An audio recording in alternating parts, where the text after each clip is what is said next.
Now, on 105.9 FM and streaming worldwide on the WMAL app. O'Connor and Company. It's 5:06. It's Friday. We made it through another week, heading into the weekend, heading into a holiday weekend, too. How exciting is that?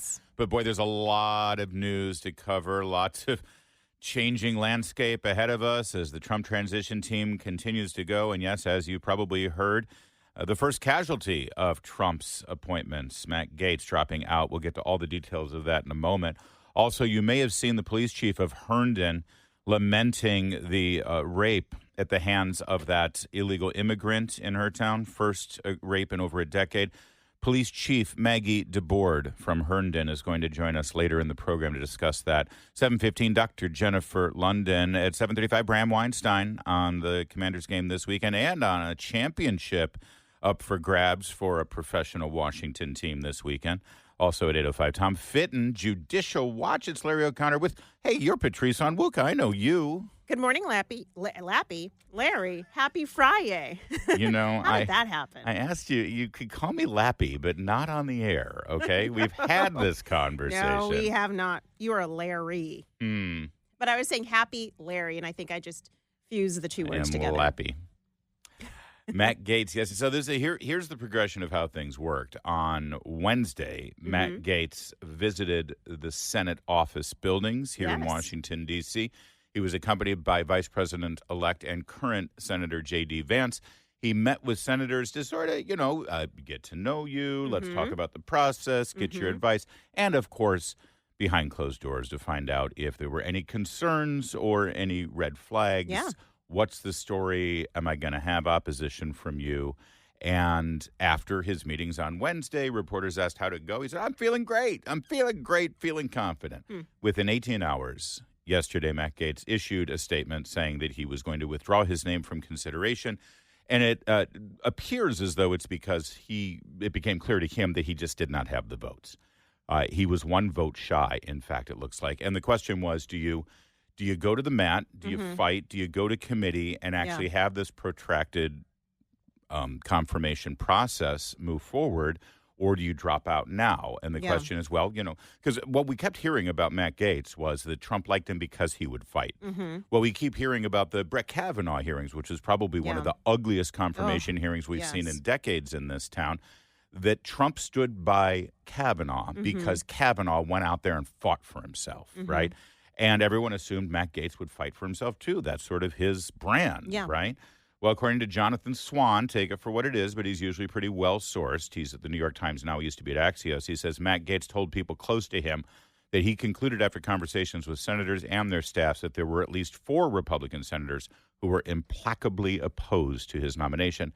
That's Lisa Murkowski of Alaska, Susan Collins of Maine, sort of expected them. Yes. Mitch McConnell of Kentucky, which is noteworthy, and John Curtis of Utah. That would be 4 that weren't going to be moved, and so therefore he withdrew his name. And so I think it's interesting that Mitch McConnell is still there. He's not going to be the majority leader, but he's still there. He's a vote.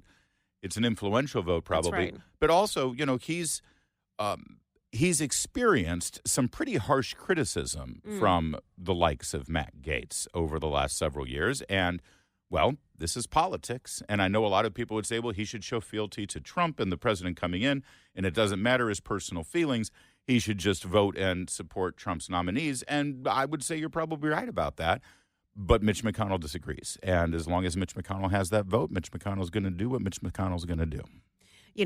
What's interesting about Matt Gaetz withdrawing is his nomination is that it takes the air out of the balloon that the media and the left have been using. Up to this point, they've really been using him as the poster child for what the Trump administration 2.0 is going to be and look like. And I think that takes away from, a lot of the other great nominations that have already been made and that for which there has been little criticism because I think they understood that all of these folks are being brought in to be disruptive to the Washington as usual. And so, Matt Gaetz not making it through, withdrawing his bid.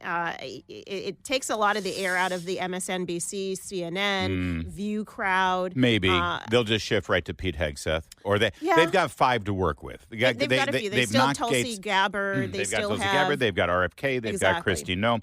And let's face it, I mean, none of they won't actually point to any Republican and say, okay, I approve of him. Even Marco Rubio, they'll try to destroy. They won't, but they're not going to. Their ire has been so strong because all they can do is focus on the salacious. And the salacious sells clickbait.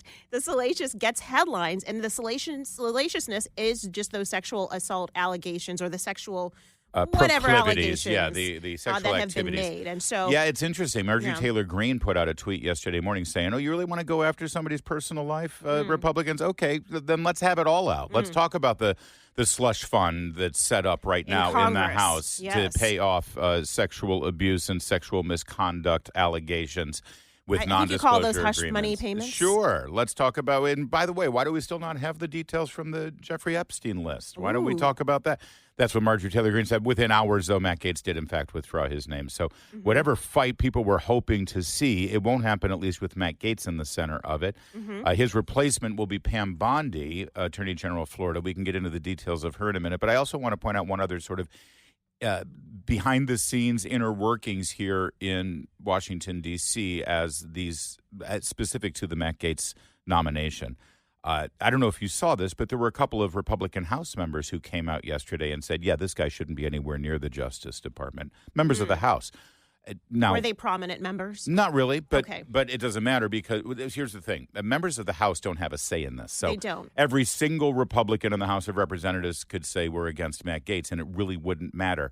However, it matters in terms of having someone have your back, in terms of having a support system, in terms of having the ability to, okay, Mr. Senator from Utah, you don't like me, but I've got all my colleagues and friends that I've just worked with and built a relationship with in the House.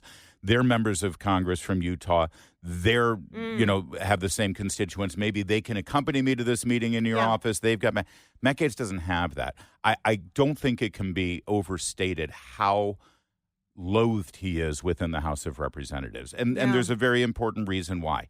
When he called the question on the chair and withdrew his support from Speaker McCarthy last year in the middle of the term, which is unprecedented. Yes. And he used that power. Then the power was built in, and Kevin McCarthy knew that. And by the way, I'm not making excuses for McCarthy. I don't care what you feel about McCarthy, but if you remember, after the whole fight over the gavel and he lost the vote, he told the press, well, I thought Nancy Pelosi and the Democrats were going to have my back. All right. I remember this vividly. He gave a press conference. He said, I had spoken to Nancy Pelosi. I had spoken to the Democrats, and they assured me that they wouldn't let this happen. If your strategy, Kevin McCarthy, was that Nancy Pelosi and the Democrats were going to save you, you deserve to lose the gavel. Okay.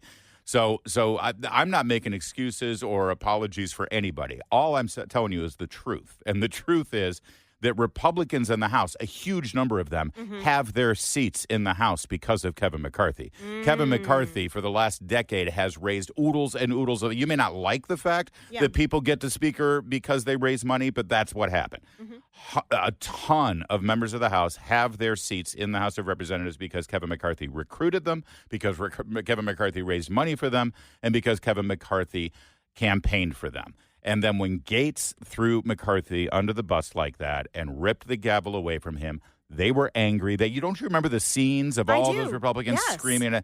So now Gaetz needs help. He needs support. He needs people to circle the wagons. I'm sorry. The cavalry is not coming in when you call for help. If you're Matt Gaetz and you've got so many people who hate you over in the House of Representatives. You literally burned down the tent in the middle of your camp.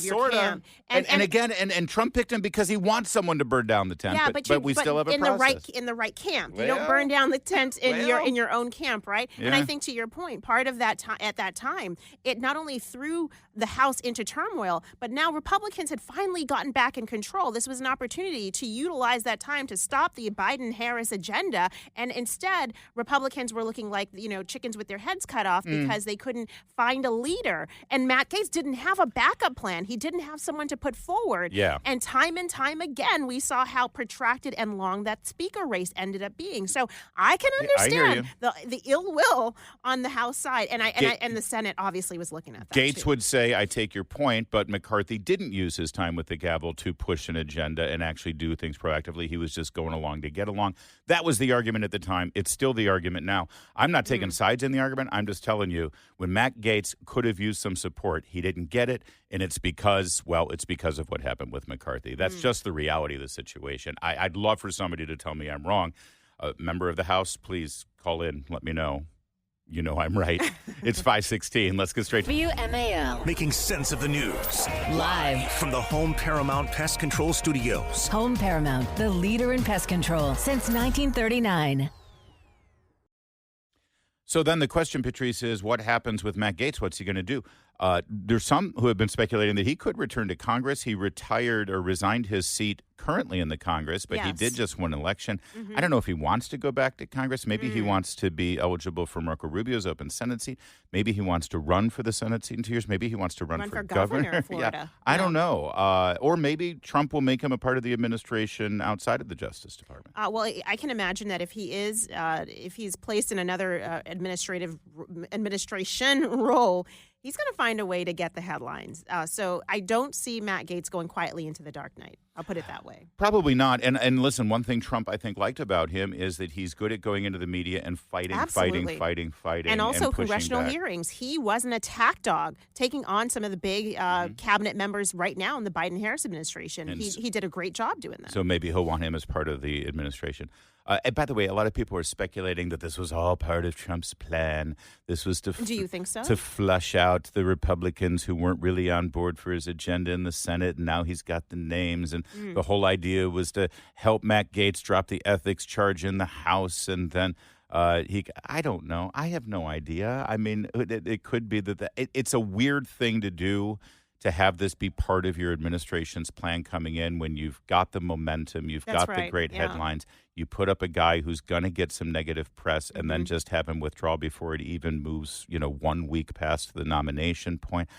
But again, who am I to second guess Donald Trump's strategy about anything? But this isn't the sort of thing that he has done in the past deliberately. So I'm assuming that this was not deliberate either. It probably wasn't. I mean, I know they expected blowback, but they probably didn't expect the type of reception he would get from his own colleagues on the Hill. That may have had a great impact there. His replacement, though, will be, yet another Floridian. Boy, the Florida mafia here is strong in this administration. Pam Bondi, the longtime attorney general of the state of Florida, was identified within 8 hours of Gaetz stepping down. And, if you want to know the biggest danger about Pam Bondi from people on the left, take a listen to this commentary on MSNBC. Pam Bondi is exactly what I was saying in the last segment that we should all fear, because she's competent. We may not agree with her ideologically, but she actually knows how to do this job. So if anyone on the Democratic side or anyone who cared about liberty or justice was thinking, well, maybe Matt Gaetz will screw this up and that'll give us some time. No, Pam Bondi knows what she's doing. She knows what she's doing about immigration. Remember, Florida is one of those states that's been very aggressive about migrants and deportation and moving people to different states and everything else like that. Florida has enacted all sorts of rules and laws to curtail students and what they can do on campuses and finding legal justifications for manipulating education money. She is a dangerous and effective pick, and that's frankly worse than what we would have got with Matt Gaetz, even with the deplorable moral background that he has. Okay, so now that is a very... Wow, that's a ringing endorsement. It's an MSNBC interpreted description of the things that Ron DeSantis and Pam Bondi have been able to get done in the state of Florida. Every single thing that he hates about Florida, most Americans think are great, including, here's the bottom line of what he's saying. All those things that we hate about Florida, from DeSantis's COVID policies to his education policies to his immigration policies, they all passed legal muster. When they were challenged in court, the judges allowed them to go forward because he had a good attorney general working in partnership with him in Pam Bondi. That's you're right, a ringing endorsement, actually, for her abilities. Well, and her tenure Goes back even to Governor Rick Scott, where she took on prescription drugs in the state, opioid crisis. I mean, she had won victories against the Obama administration on health care insurance coverage. I mean, she has covered so many different issues and been willing to take them on in the court system, take on the criminal aspect of some of these issues, illegal immigration, for example. So she's absolutely very skilled. And I think that's what makes her a danger. A CNN panel that I also saw last night, Ellie Koenig, one of their chief legal counsel, talked about that, she has 20 years of experience doing this. So she is very, not just competent, but she knows how to get things done. And that is what is going to terrify the left. For people who are saying, oh, well, unlike Gaetz, she's not really a Trump loyalist because her career predates the era of Trump. No, hold the phone, guys. She joined the Trump White House in 2019. She was a close legal advisor and then one of the defense attorneys during the first impeachment attempt. That's right. Of which he was acquitted. So, no, she's loyal to Trump as well. And she's got experience as an attorney general, and sure, maybe. And she's a smart, strong woman. Larry, wait a minute. We got to get Mark Cuban on the line. How is that possible? How is that possible? President Trump would put a smart, strong woman in a position like that. Would it be beneath the dignity of this microphone and this program to also point out that she's really pretty? No, she's a gorgeous woman. She's a very good-looking woman. There's nothing wrong with that. No. We need beautiful people in the world. It's 5:23. Now. On 105.9 FM and streaming worldwide on the WMAL app. O'Connor and Company. 5:37. Thanks for tuning in on this Friday. It's O'Connor and Company. We're still standing. We're still in the game. We're ready for our confirmation hearing. Coming up at 6:35, the police chief of Herndon, Maggie DeBoard, about that recent arrest of an illegal alien accused of sexual assault. 7:15, Dr. Jennifer London. 7:35, Bram Weinstein on the Commanders and the D.C. women's soccer team is up for the championship game this weekend. That's pretty here cool. In town, yeah. And then at 8:05, Tom Fitton of Judicial Watch. That's Patrice Onwuka right there. I'm Larry O'Connor. It's Friday. It sure as heck is Friday.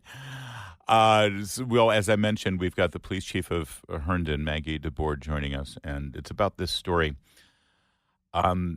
A man is now facing charges after he reportedly raped a woman along the WNOD trail in Herndon, Virginia. This is one of those trails. There's a Capitol Crescent Trail is right near the station here. Okay. Where several years ago, maybe about 2 decades ago, they took a lot of these old train tracks that had just been sort of lying dormant and sort of unused and sort of, attracted some seedy. It was a great idea, actually. These train tracks that had been there since the industrial age.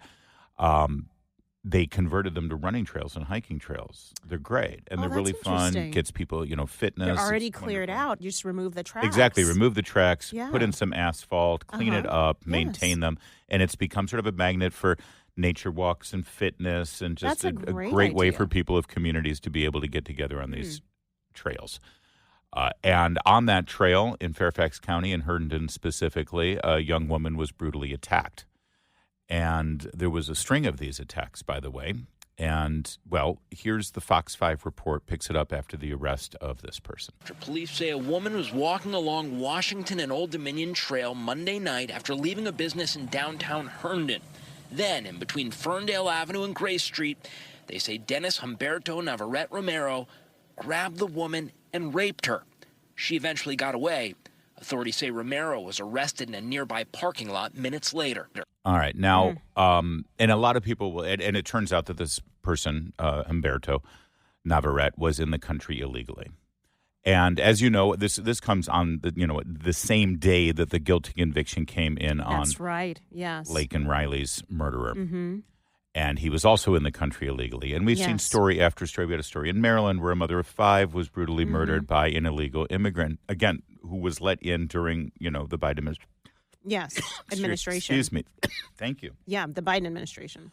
Now, the response Go ahead. Yeah. And what's interesting about this character, not only had he been here illegally, but this was not his first incident. Right. Apparently, on October 19th, he was sentenced for 50 days in jail because he had been exposing himself on the very same trail. That's right. And unfortunately, he only had to serve half of his sentence, so 25 days behind jail.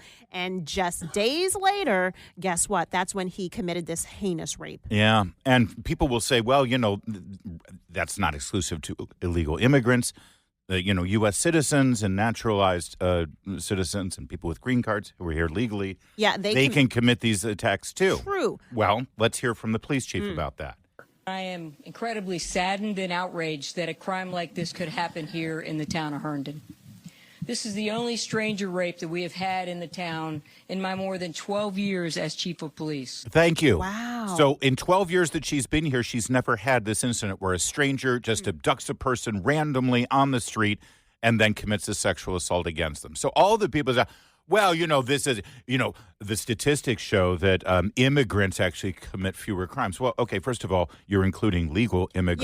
Yeah, let's make that distinction. Equation. We immigrants legally here want that distinction very clear. And when you go through the legal process, there are questions asked. Yes. There are background They want to know checks your done. background. There's no Absolutely. questions asked of these people. They're in the country illegally. So stop that for a second.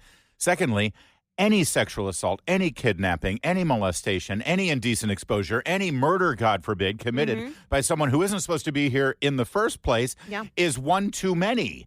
Because it literally would not have happened if we were enforcing our other laws. And that is what I always push back with. I don't care what Americans or legal citizens, the crimes they commit. They are here. Right? That's separate from those who are here illegally. And had they not been let in illegally, the crimes they committed never would have happened. Don't tell me, oh, well, everybody's committing crimes, so then it's no big deal. No, it absolutely is a big deal. And we want to crack down on all of the crime. But let's start by preventing crime. Thank you. And you can prevent crime by keeping criminals from even coming into the neighborhoods where they're going to commit that crime. All right, so let's hear more now from this Fox 5 report and Police Chief Maggie DeBoard. Herndon Police Chief Maggie DeBoard also said that Romero has a documented history of both sexual assaults and exposures in the region beginning in 2022. Officials also said that Romero, who's from Honduras, is in the country illegally. What is disturbing is the number of times this individual has been arrested and released. He has continued to reoffend, and his behavior has escalated to a rape in a very public area in our town last night. That's right. So what's going on here? The system is broken. Yes. All right. The police chief there, you can hear the anger, frustration, and frankly, desperation in her voice as she points out that she and the men and women who wear the uniform in Herndon, they're doing their job. That's They're right. arresting guys like this who shouldn't be. So where's the system broken? The system's broken first at the border where these people shouldn't be allowed in the first place, number one. Yeah. And then number two, you arrest them for crimes, you hand them off to the DA, and then they're given a slap on the wrist. But how many days? Exactly.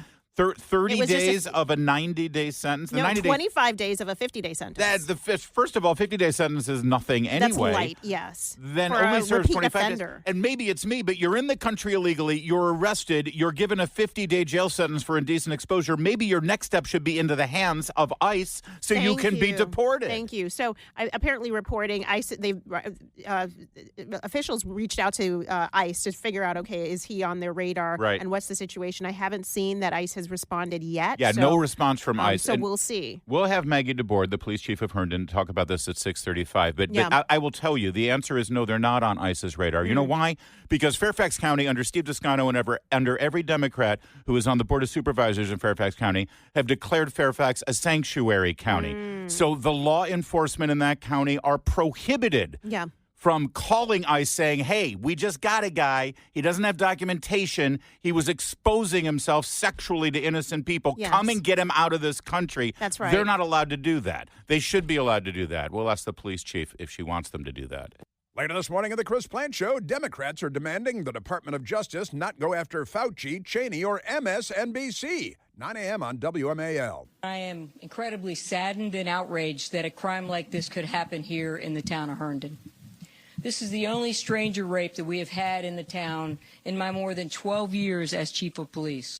All right. Now, that, again, is Herndon Police Chief Maggie DeBoard. She's going to join us at 6:35. But let's expand this conversation because I think that's incredibly noteworthy. In Yeah. 12 years, she has not had this situation in Herndon, Virginia, where a stranger just anonymously abducts someone and tries to rape them on the street, which, great. That's a good thing. I don't think New York City can say the same, but this has a deteriorating effect on our life. I just explained how all of these old railway tracks have been converted to hiking trails, running trails, biking trails. It's beautiful. It's like we spend our tax dollars to try to make our communities wonderful to live in and that we can utilize. And I just, if I'm a woman in this town and I want to go out and jog like that, I'm not going to. I'm not going to jog. I'm not going to use these trails, especially, by the way, because I'm not allowed to defend myself either. That's right. Especially if you live in Maryland or D.C., you are not allowed to have a firearm. Now, listen, when I was single, I was an avid jogger. I would be out early in the morning running through the streets of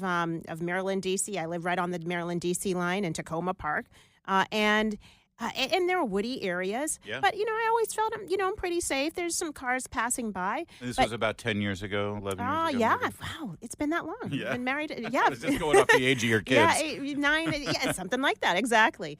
But unfortunately, I think a lot of women are now looking over their shoulder because the guy who is, he looks Hispanic or it looks like he's from another country is just lurking in the corner, and you don't know. Yeah. And sadly, the left has taught you are wrong for having emotions or for your spidey senses going off and feeling like, this might be a dangerous situation for me. Those same senses that you might have on a hiking trail are maybe the same senses you have going into a restroom, perhaps, or a locker room in a public facility. With a big, bulky person coming dressed in with a beard and wearing a dress. I mean, this week's rape is not the first time. Remember Rachel Morin?